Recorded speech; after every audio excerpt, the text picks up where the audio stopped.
What's up, everyone? Today I'm bringing a deck profile on my Watts. Now I've seen a lot of Watt deck profiles, and honestly I think they're really bad. No disrespect to them, but those decks aren't going to probably win anything. Mainly because they focus too much on the Watts, and that's already the mistake there. Because pure Watts, it sucks. Like a lot of the monsters and spells and all that are not good. But if you combine it with other stuff, it can be. Actually, before I was running a Watt Thunder Dragon deck, and it wasn't too bad. Go first, set up a Colossus. Go second, Utopia double. But now Colossus is banned, so no point to running Thunder Dragons in Watts anymore. So we gotta look at other ways. But the Watt monsters themselves, at least a few of them are actually pretty good, especially Watt Giraffe. That card's really good. And yeah, without further ado, let's get right into it. First off, I run a 3 Watt Giraffe.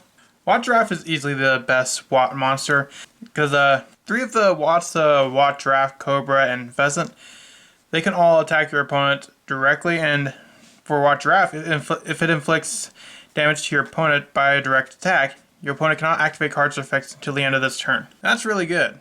So let's say you're doing it during your turn. That means for the rest of the turn, they can't do anything to you. So Watt Giraffe is, while most of the Watt cards are pretty terrible, Watt Giraffe is really powerful. Next, I run 2 Watt Cobra. Watt Cobra is your search of the deck. When it inflicts battle damage to your opponent, you can add 1 Watt monster from deck to hand. Also run a 2 Watt Pheasant.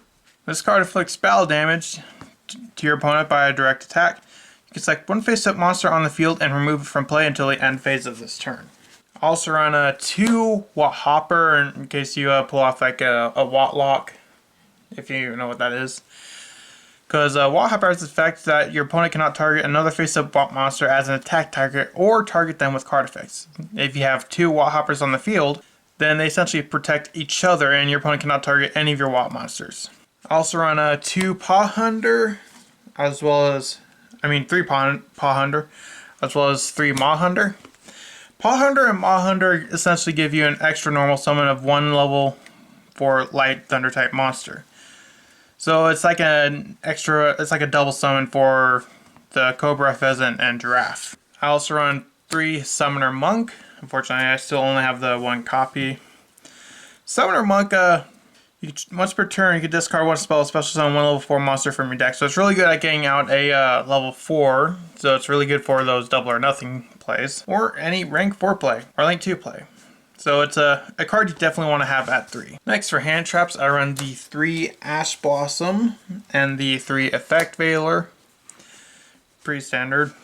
I run the 1 Red Eyes Black Dragon, the 1 Dark Magician for the Red Eyes Dragoon plays, and the 1 Dragon Buster Destruction Sword for Union Carry plays. Because if you can get Dragoon to stick and then use the effect of Union Carry to attach a Dragon Buster, your opponent's going to have a tough time. Not only do they have to deal with Dragoon, they can't use their extra deck. So definitely you want to play some powerful engines in this, because the Y engine itself isn't all that great. I'd say its only benefit is that it can be used as a rank 4 engine. Now on the spells, I run 3 Watt Train. This is a card that was introduced in Chaos Impact, and honestly it is some pretty good Watt support. First off, you can add Watt cards with different names from your deck to your hand, except Watt Train, up to the number of Thunder monsters you control with different names. And during your main phase, except the turn this card was sent to the graveyard, you can banish this card, special summon as many Watt monsters as possible with different names from your hand. So this is a pretty good card for getting Watt monsters on the field or in the hand, and helping you go into those rank or link plays. Also run the 3 double summon, considering you run a bunch of level 4s, and these you kind of need double summon. Because while yes, Paw Hunter and Maw Hunter give you additional summons, you want to get as many of your Watts or monsters on the field as possible. And double summon definitely helps by giving you an additional normal summon. Also run 2 World Legacy Succession and 1 Monster Reborn to kind of help extend.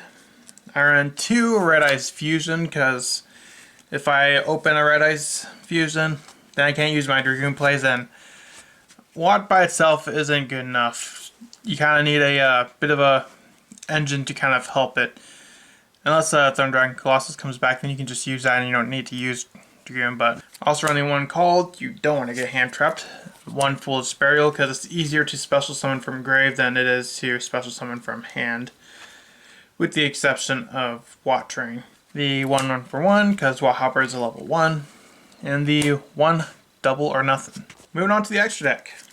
I run 1 IP Masquerena, 1 Cerberus, 1 Phoenix, 1 Unicorn, as well as 1 Cross Deep. Mainly if you want to go into Dragoon plates and you can get this onto the field, that's pretty good, but I stick to Union Carrier over Cross Sheep. But if you can, I'd go into Cross Sheep, then Union Carrier, then Vertanaconda, but that's a bit more of a stretch. The 1 Vertanaconda for Dragoon plays, as well as the Axis Code Talker and the Appaloosa.